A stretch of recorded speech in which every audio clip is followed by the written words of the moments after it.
Добър ден. Добър ден. О, докторе, помагайте, докторе. Много ми е лошо, ще умра. Така ли? И мен ме боли.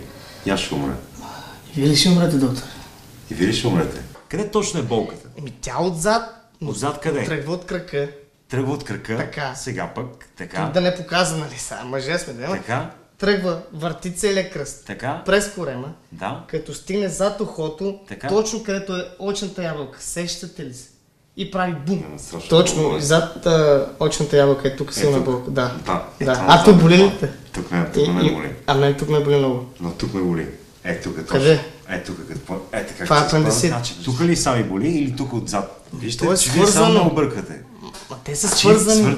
Вие са по-добре ли знаете от мен или не? Кое значи свързани с? Вие сте доктор, извинайте, но някаква ваксина, нещо, хапче ми дайте. Значи ваксина, хапче, са Болко две различни успокояващо неща. ми Болко, това е трето нещо. Дайте сега да видим точно какво ви боли, ме интересува. Ма доктора, дайте нещо, ще пукна тук пред вас, после вие ще лежите. Дайте вие нещо.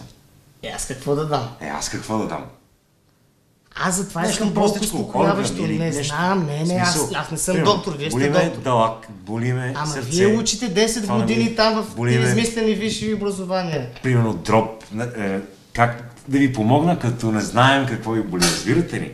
Аз не мога да съм рентген, за да разбера. Една инжекция поне да... Срещу какво? Срещу болка. Мога да ви бия инжекция срещу тетанус. Това какво е?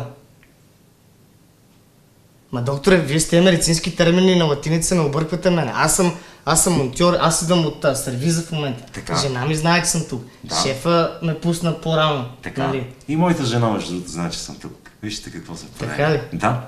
И двете знаят, че сме тук. И двете... А ние не знаем къде са те. Замисляте ли се? Да, наистина е така. Те знаят, че ние сме тук. А те къде са? А те къде са?